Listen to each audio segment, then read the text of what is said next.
नमस्कार। बिहार चुनाव को लेकर घमासान चरम पर है। एलजेपी यानी लोक जनशक्ति पार्टी के मुखिया चिराग पासवान लगातार प्रेशर उन्होंने बनाया हुआ है। सब जानते हैं कि उनकी कोशिश विधानसभा चुनाव में ज्यादा सीटें झटकने की है, लेकिन सीटों का बंटवारा इतना आसान नहीं है क्योंकि एलजेपी इतनी बड़ी प्लेयर नहीं है कि उसकी जो मनचाही सीटें हैं, जितनी सीटों की वो मांग कर रही है उसे मिल जाएं। और एनडीए में जीतन राम मांझी की एंट्री के बाद एलजेपी के लिए ज्यादा सीटें लेना और मुश्किल हो गया है। और इस बीच बिहार की राजनीति में तमाम तरह के सवाल खड़े हो रहे हैं। उसमें सबसे अहम सवाल यह है कि क्या चिराग पासवान किसी के इशारे पर, किसी की शह पर मुख्यमंत्री नीतीश कुमार के खिलाफ लगातार हमला बोल रहे हैं। और एक और बड़ा सवाल है कि क्या इस पूरे झगड़े से बिहार में एनडीए की जीत पर, यानी कि नीतीश कुमार की चुनावी जीत पर, क्योंकि मुख्यमंत्री नीतीश कुमार हैं, उनके नेतृत्व में चुनाव लड़ा जाना है, तो क्या एनडीए की जीत पर क्या कोई असर पड़ सकता है? इस पर मैं आज बात करूंगा। आप देख रहे हैं सत्यहिंदी.com। अपील मेरी आपसे वही है कि आप कॉर्पोरेट मीडिया के मुकाबले आजाद पत्रकारिता का समर्थन करें। सत्य हिंदी की सदस्यता योजना में शामिल हो। आर्थिक भुगतान का लिंक हमने डिस्क्रिप्शन में दिया हुआ है। मैं बात कर रहा हूं बिहार के सियासी घमासान की।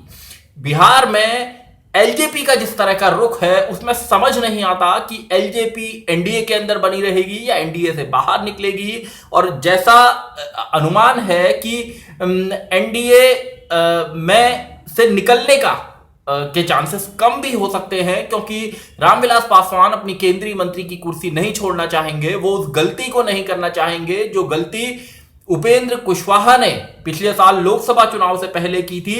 उस गलती को करने का मतलब है बिहार में अपनी सियासी हैसियत को, सियासी अहमियत को कम करना।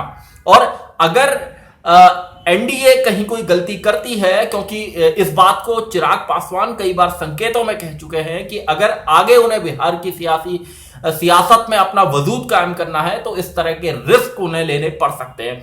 तो ये जो पूरी उठापटक चल रही है, इसमें जैसा अभी मैंने कहा कि सवाल यह है कि आखिर चिराग पासवान को क्या चिराग पासवान किसी और के लिए फील्डिंग सजा रहे हैं? मेरा इशारा बीजेपी की तरफ साफ है, क्योंकि जब से जीतन राम मांझी एनडीए में आए हैं, और कहना नहीं होगा कि एनडीए में आए हैं, वो नीतीश कुमार के साथ आए हैं। उन्होंने खुद कहा है कि नीतीश कुमार एनडीए के पार्टनर हैं, इसलिए हम भी एनडीए के पार्टनर हैं।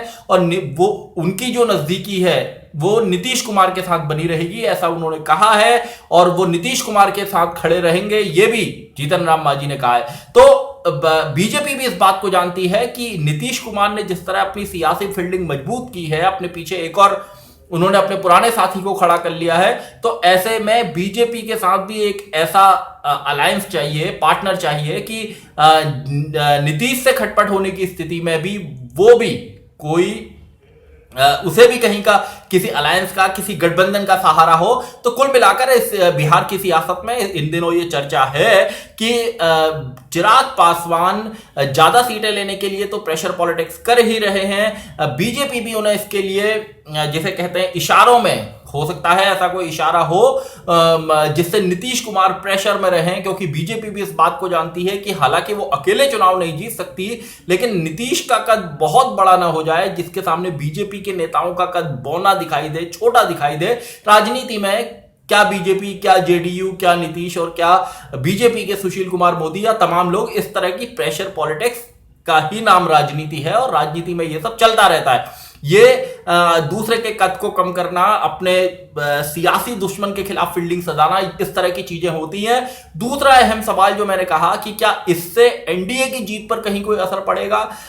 बिहार के अंदर अगर आप देखें तो एनडीए में अब तक जो हालात थे, भाई आपके अंदर सीटों का बंटवारा अब तक नहीं हुआ है, तो ये एक मैसेज जनता के बीच में जा रहा है, क्योंकि वहां ऐसा कोई बहुत बड़ा झगड़ा नहीं है। आपको जल्द से जल्द सीटों का बंटवारा करना चाहिए था। आप सरकार में हैं, केंद्र की सरकार जो चला रही है बीजेपी, वो आपके साथ है, एलजेपी आपके साथ है, जेडीयू का अपना राज्य में जनाधार है ही, मुख्यमंत्री उनकी पार्टी के हैं। तो ऐसे में सीटों के बंटवारे में देरी से जो जमीन का कार्य करता है, क्योंकि इसका सीधा असर क्या होगा?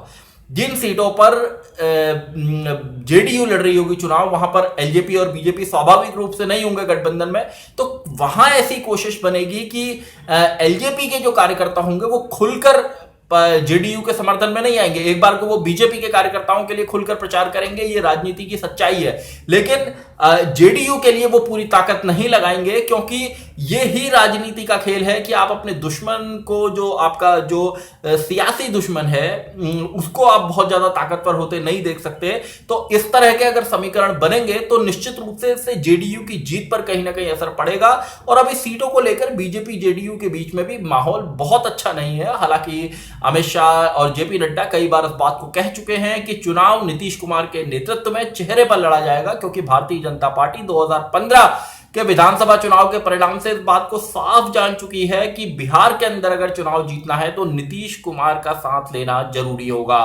तो ऐसे में नीतीश कुमार राजनीति के सियासत के केंद्र में है। बीजेपी उनकी जो सियासी चाल है उसको समझ रही है, देख रही है।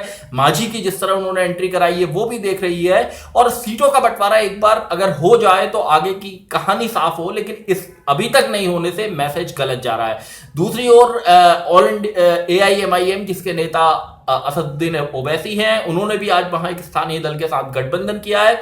तो सीमांचल में जहां पर मुस्लिम आबादी अच्छी है वहां पर वो कुछ असर डाल सकते हैं, और इसका सीधा असर कहीं ना कहीं जेडीयू के ऊपर हो सकता है। और नीतीश कुमार भी इस बात को समझते हैं कि ये सीमांचल वाली राजनीति, जहां 40 से 50 सीटों पर मुस्लिम्स अच्छी संख्या में है, अगर AIMIM जिस तरह वहां गठबंधन बनाने की कोशिश कर रही है, चुनाव लड़ने की कोशिश कर रही है, वो उनकी सियासत पर असर डाल सकता है। नीतीश भी इस बात को जानते हैं कि बीजेपी और एलजेपी एक तरह से जो सियासत के समीकरण होते हैं उसमें नहीं चाहेंगे कि नीतीश का कद बहुत बड़ा हो जाए, इसलिए उन्होंने भी अपनी फील्डिंग सजाई हुई है।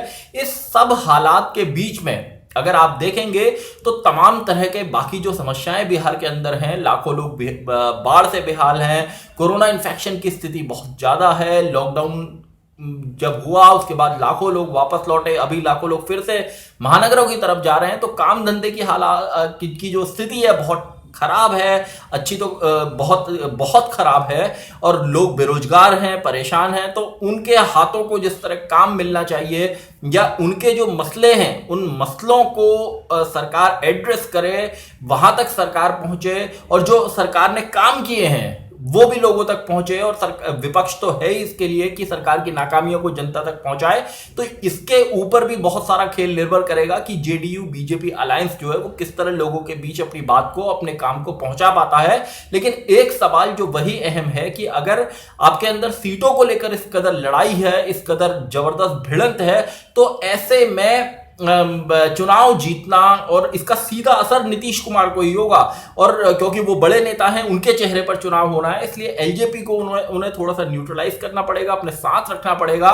लेकिन मांझी की एंट्री के बाद उन्होंने दिखा दिया है कि उन्हें उनका एलजेपी के साथ कैसा रिश्ता है। तो कुल मिलाकर एनडीए के लिए भी जीत की संभावनाएं इन हालात में बहुत ज्यादा नहीं दिखती। दूसरी ओर आरजेडी के अंदर जल्द से जल्द सीटों का बंटवारा हो, चुनाव मैदान में उतरे, क्योंकि समय बहुत कम है विधानसभा चुनाव में। और ऐसे हालात में बिहार के अंदर वहां के जो मतदाता हैं वो स्वास्थ्य सुविधाएं, शिक्षा, बेरोजगारी और तमाम विकास, अगर सरकार के जो काम हैं उन पर किस आधार पर वो वोट देते हैं, इस सब के ऊपर भी बिहार का जो भविष्य है वो निर्भर करेगा। सत्यहिंदी.com में आज के लिए बस इतना ही। ऐसे ही तमाम मुद्दों पर मेरी आपसे आगे भी बातचीत होती रहेगी। धन्यवाद। सत्य हिंदी के और वीडियोस को देखने के लिए हमारे YouTube चैनल को सब्सक्राइब करें और सीधे नोटिफिकेशन पाने के लिए बेल आइकन दबाएं।